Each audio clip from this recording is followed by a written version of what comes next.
a narrative of the fragmentary Book of Giants found in the Dead Sea Scrolls. Narrated by Matthew Schmitz. The fallen angels knew the secrets of all things. At this time, sin was great on the earth. The wicked angels killed many people and begot giants with mortal women.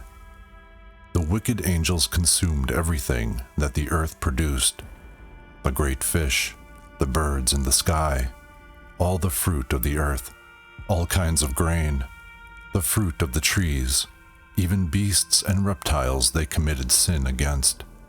All the creeping things of the earth they observed and abused. They performed every harsh deed with harsh utterance upon male and female creations, and upon humanity itself. The 200 angels seized 200 donkeys, 200 asses, 200 sheep and rams of the flock, 200 goats, 200 beasts of the field from every animal and from every bird, for experiments in breeding with humans and all types of miscegenation. From these deeds, monsters were created and flourished across the earth. The monsters sought out flesh, which would be destroyed or perverted. Monsters and giants would arise who were lacking in true knowledge, because they were abominations. In the meantime, the earth grew ever more corrupt, and the giants more mighty. They considered trying to persuade other angels to come upon the earth, otherwise their tyranny might ultimately perish and die. All the time they were causing great corruption in the earth. If this goal did not suffice to perpetuate them, they thought they would be finally destroyed. The fallen ones defiled all creation and begot giants and monstrous creatures and corrupted all the earth, which was defiled by bloodshedding at the hands of the giants. But this did not suffice them, and they were seeking constantly to devour and destroy many more. The monsters attacked all creation. The giant named Maui then had a dire vision. In his dream, a great tablet upon which was inscribed several names was immersed in water. When the tablet emerged from the water, only 3 names remained of the generation of Adam. Maui reported his dream to the other giants, wherein he described that men drenched the tablet in water so that it was covered. It was then lifted out, and all the inscriptions but 3 had vanished.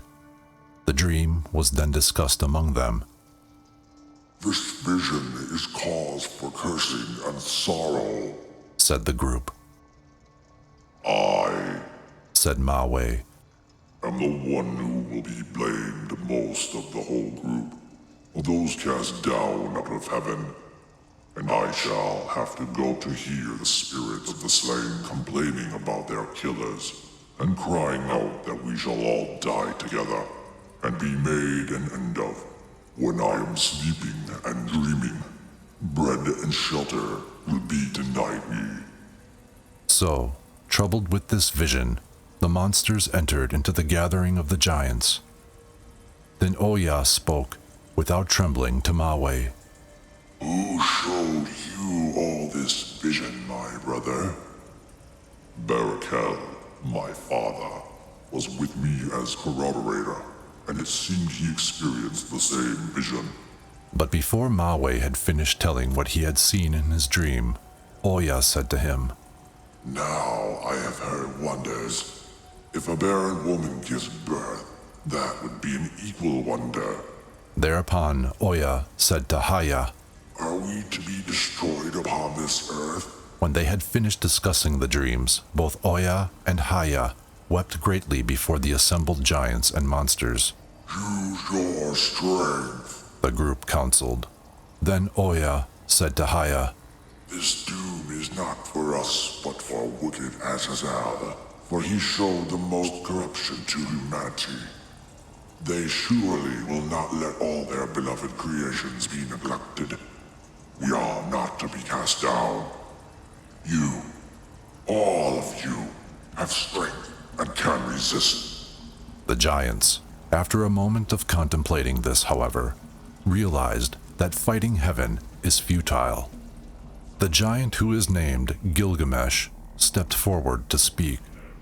I am a giant, and by my mighty strength in my arm, I can vanquish anyone who is mortal. I have made war with the mortals in the past, but I am not now able to stand against my opponents who reside in heaven and dwell in holy places. And not only this, but they are in fact stronger than I am. The day of the ravening wild beasts has come, as has that of the wild man, as I am known. Then Oya said to him, I have been forced to have a dream. The sleep of my eyes vanquished so that I could see a vision. Now I know that on the field of battle we cannot win. Gilgamesh, take heed of these words. Oya then began to describe his vision. I saw a tree uprooted, except for 3 of its roots. While I was, as it were, watching, some beings moved all the roots into this garden, but not the 3. This dream, Continued Oya, concerns the death of our souls and those of Gilgamesh and all his companions. However, Gilgamesh said to me that all the forebodings concerned only the rulers of the earth, the temporal, powerful ones, whom the leader of the good angels has cursed. The giants were glad at his words. Then Oya turned and left the assembly. After this, 2 other giants had visions. They were unable to sleep, and they came to their comrades and told their dreams to the assembly of monsters. They reported that in their dream they seemed to be observing a garden, where those who tended the garden were watering 200 trees, and large shoots came out of their roots. Suddenly, the garden erupted with blazing fire, so that the garden was destroyed and all the water evaporated. After this, they went to the other giants to tell them of their dreams.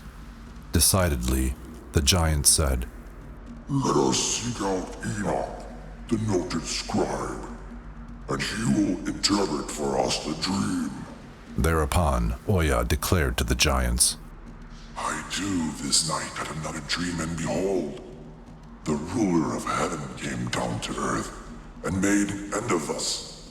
Such is the ending of my dream. Upon hearing this, all the monsters and giants grew afraid and called Mawe the Titan.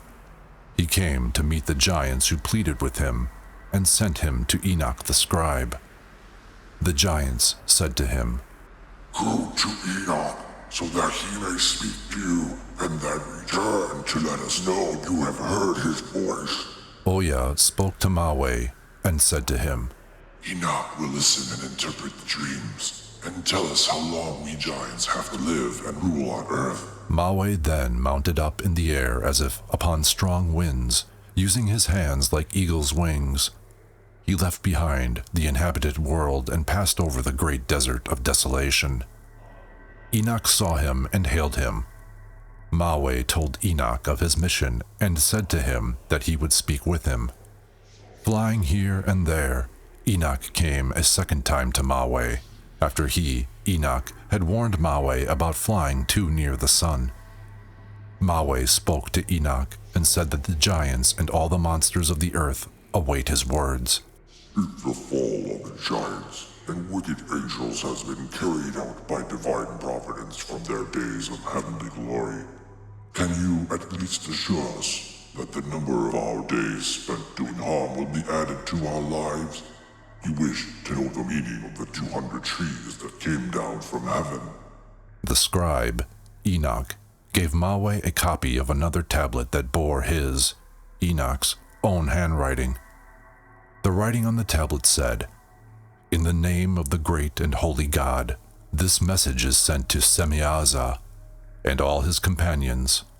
Let it be known to you, the giants and monsters, that you will not escape judgment for all the things that you have done, and that your wives, their sons, and the wives of their sons will not escape.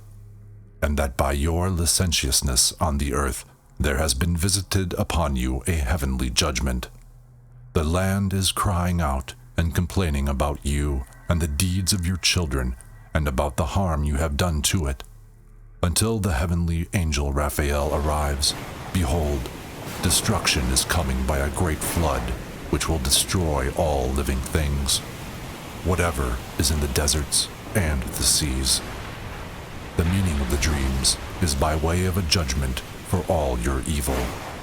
But if you now loosen the bonds binding you to evil and pray for forgiveness, you may yet be saved. Here, Enoch recounts his own vision as described in the Book of Enoch. This is where the Dead Sea Scrolls version of the Book of Giants abruptly ends. It is speculated and stated in numerous texts and oral traditions that several giants somehow survived the Great Flood to walk among the peoples of earth once more.